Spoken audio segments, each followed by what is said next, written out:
प्रसिद्ध भजन गायक पूरण गुर्जर, जिन्होंने कि सांवरो अमलारो व्यापारी भजन गाया, जिस पर काफ़ी कुछ विवाद हुआ, उन्होंने माफ़ी भी मांग ली, मगर एक वीडियो के माध्यम से अब वो प्रभु सांवरिया सेठ के एक आयोजन में हो रहे अश्लील नृत्य, उस पर कुछ गंभीर प्रश्न खड़े कर रहे हैं। और यकीन मानिए वो जो नृत्य हैं इतने भोंडे हैं, जिसमें कि जो फिल्मी गाने गाए जा रहे हैं वो अपने आप में शर्मनाक करने वाली स्थिति है, जिसको लेकर अलग अलग कई लोग सवाल भी खड़े कर रहे हैं। उस पर उन्होंने एक वीडियो के माध्यम से एक बड़ी गंभीर बात कही है।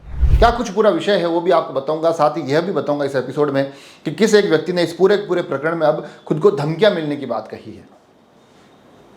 मगर जो सबसे महत्वपूर्ण प्रश्न आज के इस एपिसोड के माध्यम से मैं पूछना चाहता हूं, या जहां तक मैं इन पूरे विषय को लेकर जाना चाहता हूं, वो सांवरिया सेठ जो मंदिर का ट्रस्ट है, जो कमेटी है, उसकी तरफ है कि अब उनकी तरफ सभी की निगाहें जा रही है, उनकी तरफ सारी उम्मीदें अब लगी हुई है कि आखिर इस पूरे प्रकरण को लेकर अब उनकी क्या भूमिका है।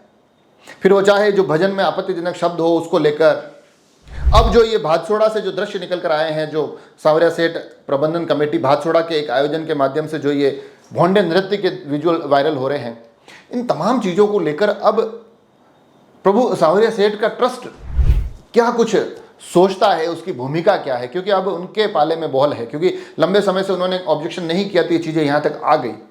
अब क्या वो इन चीज़ों को ऐसे ही जारी रखना चाहते हैं, या फिर अब यहाँ से एक नवाचार करते हुए इन तमाम आराध्यों के अपमानों पर कोई रोक लगाने के मूड में है। तो सबसे पहले तो जो पूरण जी वाला विषय है उस पर चलते हैं कि उन्होंने एक वीडियो के माध्यम से एक क्लिप दिखाई है, जो कि भादसोड़ा का एक आयोजन बताया जा रहा है, जो भी हाल फिलहाल में हुआ है जल जूलनी के इस अवसर पर।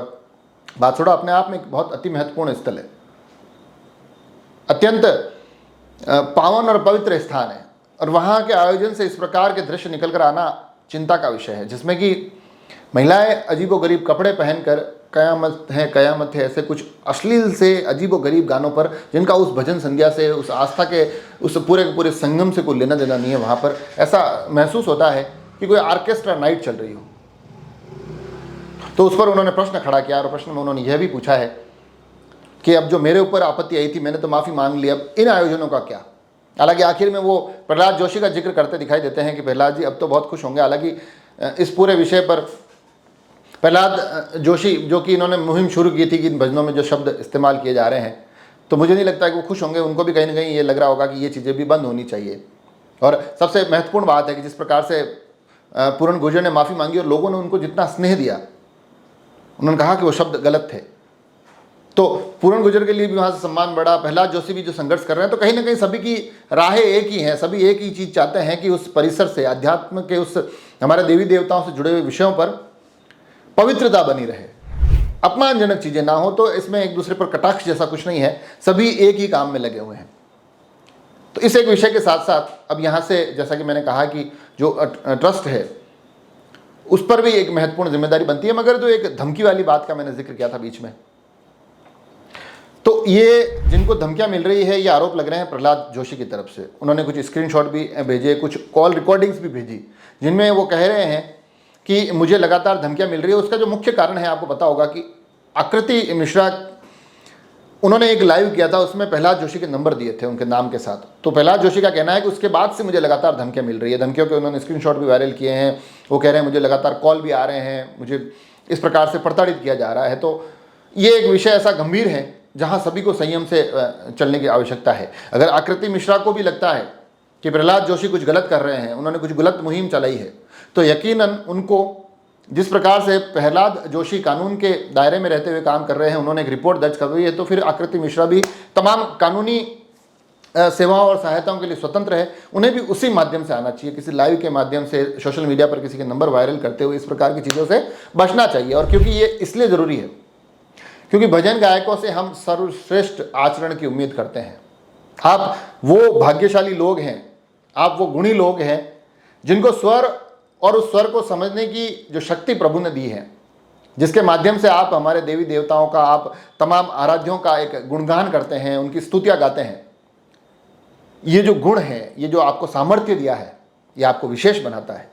तो वो विशेषता आपके आचरण में भी, आपके व्यवहार में भी झलकनी जरूरी है। तो फिर वहाँ से अगर इस प्रकार की चीज़ें आती है कि आप सार्वजनिक तौर पर किसी व्यक्ति के नंबर वायरल कर देते हैं, और उसमें जिस प्रकार से आपने मेवाड़ का जिक्र किया था कि मेवाड़ के 7-8 लोग बल्कि वास्तविकता ये है कि यहाँ पर ये मुहिम, ये विरोध बड़े स्तर पर चल रहा है। तो इन जनभावनाओं को भी ख्याल रखा जाना जरूरी है। और मेवाड़ तो वो भूमि है जहाँ पर संगीत की समझ कण कण में बसी हुई है। लोग यहाँ शौर्य के साथ साथ संगीत की समझ के लिए भी जाने जाते हैं। वो भाव, वो भजन मेवाड़ के गली गली में गूंजते हैं। तो यहाँ पर थोड़ा सा संयम रखने की मेरे को लगता है कि उनको भी आवश्यकता थी। और अगर ऐसा कोई विषय था तो वो कानूनी रास्ते अख्तियार कर सकती थी, अपना सकती थी, जैसा कुछ प्रहलाद जोशी ने किया। तो इन विवादों को सोशल मीडिया के माध्यम से इतना उग्र ना बनाया जाए कि आपको भी जानकारी नहीं हो और आपके समर्थक कहीं कुछ ऐसे हरकत कर रहे हो जो आपके लिए कोई दुविधा का विषय बन जाए। दोनों ही पक्षों को ये समझना होगा।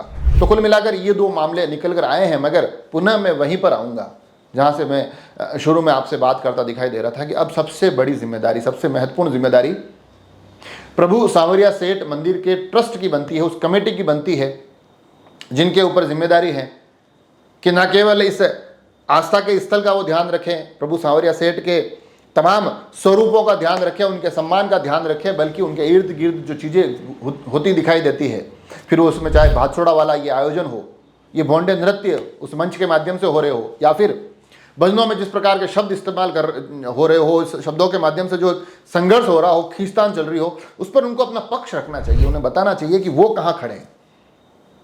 जिस दिन प्रभु सांवरिया सेठ मंदिर का ट्रस्ट बड़े स्पष्ट तौर पर यह चीज यहां लाकर रख देगा कि हम अब इन चीज़ों के खिलाफ कार्रवाई करेंगे, ये चीज़ें नहीं होनी चाहिए, जिस दिन वो एक सूची सार्वजनिक कर देंगे, यकीन मानिए तमाम चीज़ें समाप्त हो जाएगी। क्योंकि ये जो विरोध हो रहा है, जैसा कि आकृति मिश्रा एक कार्यक्रम में बता भी रही थी कि भाई ये कोई गलत नहीं है, जबकि वो बात अलग है कि पूरण जी स्वयं उस पर माफ़ी मांग चुके हैं। तो ये तमाम चीज़ें बहुत आसानी से उस कमेटी के माध्यम से समाधान तक पहुंच सकती है।